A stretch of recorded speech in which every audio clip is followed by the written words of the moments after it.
সুপ্রভাত বন্ধুরা, কেমন আছেন সবাই? আশা করছি সবাই খুব ভালো আছেন।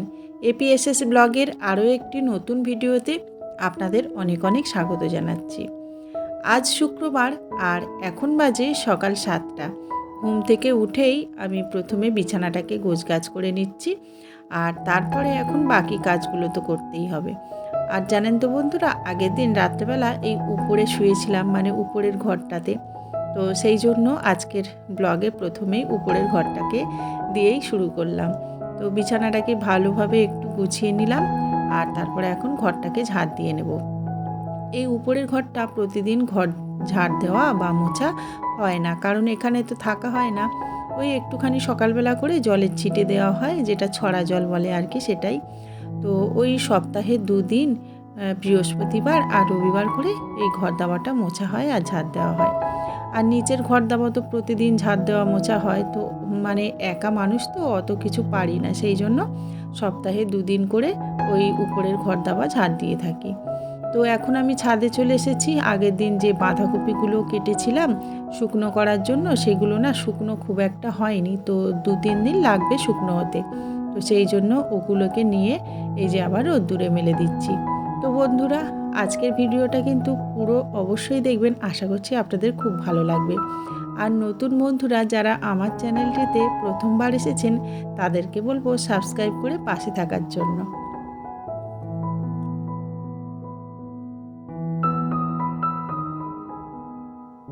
আগের দিন তো দেখেছেন কিছু কাঁচা লঙ্কা কিনে এনেছিলাম, তো সেগুলোকেও রোদ্দুরে দিয়ে দেব।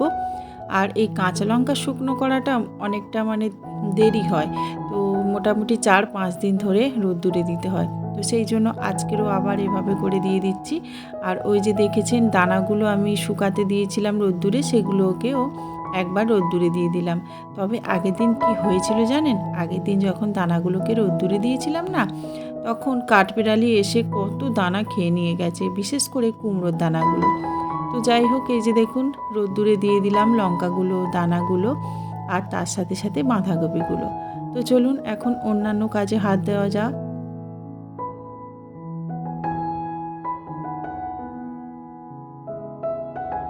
এখন এতটাই গরম পড়ছে না, মানে দুবেলা যদি না গাছে জল দিই, গাছের চেহারা একদম অন্যরকম হয়ে যায়। আর আগের দিন তো জলই দেওয়া হয়নি বললেই চলে। তো সেই জন্য এই এখন আমি জলটা দেব। অনেকটা বেলা হয়ে গেছে যদিও কাজকর্ম করতে করতে, কিন্তু আজকের এখন না জল দিলে না গাছটা একদম শুকনো হয়ে যাবে। একদিনের রোদ্দুরে এতটাই গাছ শুকনো হয়ে যায় না, তারপরে আর বাঁচানো সম্ভব হয়ে ওঠে না। তো সেই জন্য ভাবলাম এখনই জলটা দিয়ে দিই। আর আগে একদিন কি করেছি জানেন, ভেবেছিলাম যে অনেকটা বেলা হয়ে গেছে জল দেব না, দুপুরের দিকে জল দিলে তো গাছের চেহারা অন্যরকম হয়ে যাবে, গাছও খারাপ হয়ে যাবে। তো সেদিন জলটা দেওয়া হয়নি। আর বিকালের দিকে দেখলাম যে ছোট্ট ছোট যে চারা গাছগুলো হয়েছিল সেগুলো মারা গেছে। তো ওই নয়নতারার দানা ফেলেছিলাম, কিছু কিছু গাছ বার হয়েছিল, সেগুলোই মারা গেছে। তো সেই জন্য ভাবলাম এখন আমি জলটা দিয়ে দিই। আর এই দেখুন কত সুন্দর করলা গাছ হয়েছে এখানে। তো ওই যে কয়েকটা দানা আমি ফেলে দিয়েছিলাম ওই টবের মধ্যে, আর এখন দেখছি সুন্দরভাবে করলা গাছটা বেরিয়ে গেছে। আর এই যে এই ট্রেগুলোতে তো বসিয়েছি দেখতেই পাচ্ছেন গাছপালা, তো সেগুলোতেও জল দিতে হয়। আর এই যে টায়ারের মধ্যে যে ওই থানকুনি পাতা গাছগুলো বসিয়েছি না, ওগুলোতে দুবেলা জল না দিলে সেগুলোও দেখেছি শুকনো শুকনো কেমন একটা হয়ে যায়।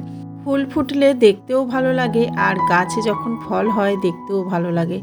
তবে এই দেখতে ভালো লাগার পিছনে কত যে খাটনি থাকে আমিই জানি, আর যারা একমাত্র ছাদ বাগান করেন তারা জানেন। যদিও আমি তেমনভাবে সময় দিতে পারি না, মানে সংসারের কাজ সমস্ত কিছু সামলে তারপরে যখন অবসর সময় পাই তখন একটু আধটু গাছের পরিচর্যা করে থাকি। সেইটুকুতে আপনারা তো দেখেছেন কত সুন্দর সুন্দর এখন জবা ফুল ফুটছে। আর যেহেতু এখন গরমকাল, গরমের সময় তো জবা ফুল খুব মানে প্রচুর পরিমাণে ফোটে, তো সেই জন্য অনেকটাই করে ফুল ফুটছে কিন্তু। আর আমার এখানে মোটামুটি অনেক ধরনের জবা গাছ আছে। তো যাই হোক, এই যে এখন তাড়াতাড়ি করে জলটা দিয়ে দিচ্ছি। আপনাদের দাদা এই পাইপটা এনেছিল বলে গাছে জল দেওয়া কিন্তু অনেকটাই সহজ হয়ে গেছে, না হলে বালতিতে করে এনে এনে দিতে হতো। আর এই যে দেখুন এখন দিচ্ছি আমি সবজির খোসা। তো ওই যে সারাদিনের যতটা সবজির খোসা হয় না, আমি জমিয়ে রেখে দিই, তো সেগুলো নিয়েই কিন্তু গাছের গোড়াতে দিই। গাছের গোড়া বলতে একটু ছেড়ে ছেড়ে দিই, আর ওগুলো পচে পচেই জৈব সার পরিণত হয়।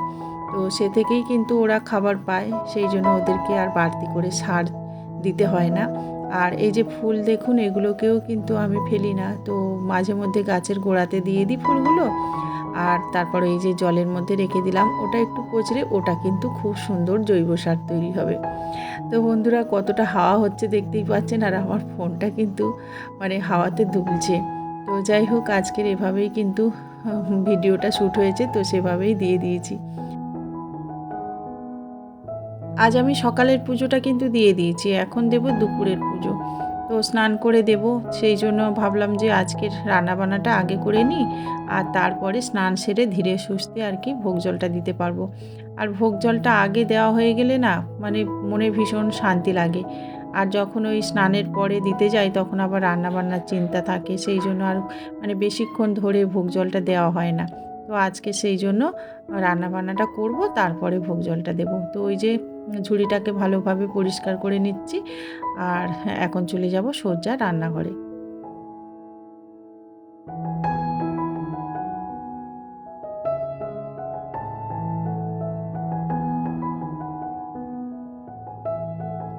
আজ আর রান্নাবান্নাটা কিন্তু আপনাদের সাথে শেয়ার করিনি।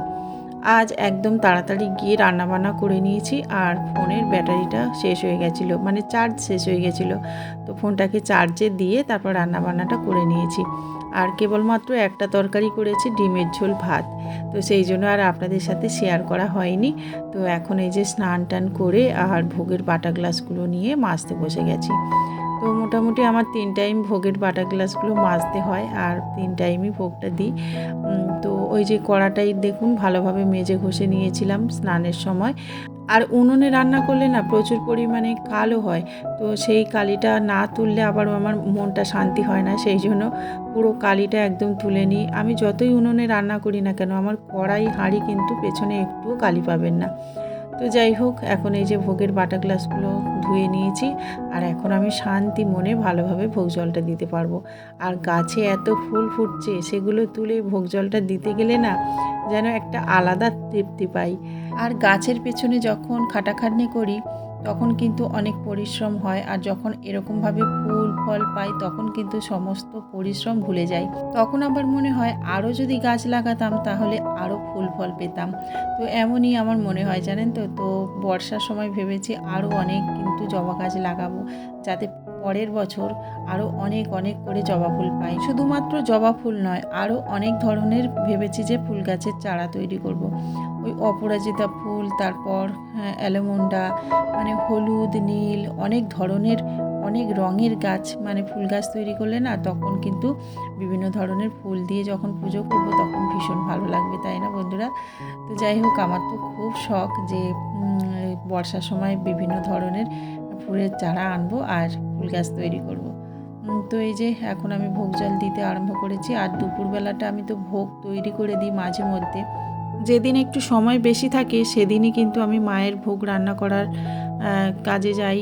আর যেদিন হাতে একটু সময় থাকে না, সেদিন আবার যাই না, কারণ উপরের উনুনেই মায়ের ভোগ রান্না করতে হয়। আর উনুনে রান্না করতে গেলে মোটামুটি অনেকটা সময় লেগে যায়। তো বিশেষ করে শনিবার আর মঙ্গলবার করে আমি মায়ের ভোগটা করে থাকি। আজকে যেহেতু শুক্রবার, সেই জন্য আর মায়ের ভোগটা বানালাম না। এই যে একটু চিঁড়ে ভিজিয়ে দিয়েছি, আর তার সাথে সাথে দিয়ে দিচ্ছি একটু মুরকি খই, আর তার সাথে দেব একটু মিছরি। তো এটাই করব। যেদিন আমার ভোগ করার সময় হয় না, তখন দুপুরবেলা এভাবেই আমি ভোগটা দিয়ে থাকি।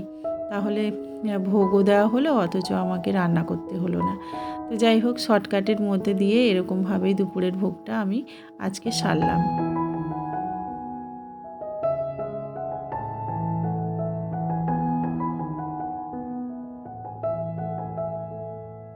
বেলা অনেক হয়ে গেছে, ভোগ জল দিলাম, তারপরে এই যে এখন খেতে বসে গেছি। আজকের একটা তরকারি ভাত করলাম, ডিমের ঝোল ভাত। বিকাল হয়ে গেছে, বিকাল বলতে এখন 4টে বাজে। তাও দেখুন রোদ্দুরের কেমন তেজ। কয়েকদিন আগে 4টে বাজলেই একদম সন্ধে হয়ে যাচ্ছিল, আর এখন দেখুন বন্ধুরা, মনে হচ্ছে এখন যেন দুপুর। তো আমি এই যে বাঁধাকপিগুলো শুকাতে দিয়েছিলাম, অনেকটাই কিন্তু শুকনো হয়ে গেছে। তাও কিন্তু 1-2 দিন ভালোভাবে শুকনো করতে হবে, নাহলে কিন্তু এর মধ্যে কেমন একটা গন্ধ হয়ে যায়। তো সেই জন্য আবার এটাকে আমি মানে এখানেই মুড়ে রেখে দেব, আবার কালকের এগুলোকে মেলে দেওয়ার জন্য। আর লঙ্কাগুলোও কিন্তু এখনও কিন্তু 4-5 দিন দিতে হবে। তো যাই হোক, এই যে এখন আমি এই কাজগুলো করব, তারপর বিকালের দিকে একটু বাইরের দিকে যাব। তো সেই জন্য আর কি তাড়াতাড়ি করে কাজগুলো সারবো। আর জানেন তো, বাজারে যদি একদিন না যাই তাহলে কিন্তু মানে সকালবেলা না গেলে বিকালবেলা দেখেছি ঘাটতি পড়ে অনেক জিনিসের। তো সেই জন্য আজকের ওই সন্ধ্যের দিকে একটু বাজারের দিকে যাব। আর এই যে দেখুন, এখানে কয়েকটা কাটিং করে চারা লাগিয়েছি, মানে ওই জবা গাছের কাটিং করেছি। তো ওখানে একটু জল দিয়ে আবার ঢাকনা দিয়ে রেখে দিলাম, বোতল ঢাকা দিয়ে রাখলাম। তো অন্যান্য সময় কি বলুন তো, বোতলের মধ্যে করে আমি এরকমভাবে কাটিং করি, কিন্তু সেটাকে অন্য জায়গায় তুলে বসাতে গেলে দেখেছি মারা যায়। সেই জন্য একেবারেই এরকম পদ্ধতি করলাম। তো ওটা যদি গাছ হয় তাহলে কিন্তু ওখান থেকে আর সরাতে হবে না। আর এখানে এত পরিমাণে এই যে করলা গাছ হয়েছে, তো দেখে দেখে ছোট্ট ছোট্ট চারাগুলোকে আমি তুলে দিচ্ছি। আর যেগুলো একদম কুঁচকে আছে, মানে মাথাগুলো কুঁচকে আছে, যেগুলো একদম ভালো হবে না, সেগুলোই তুলে দিলাম। আর তার সাথে সাথে এখানে কয়েকটা রাসফুল গাছের চারা বের হয়েছে, তো সেগুলোকে তুলে নিলাম, এগুলোকে অন্য জায়গায় বসাবো।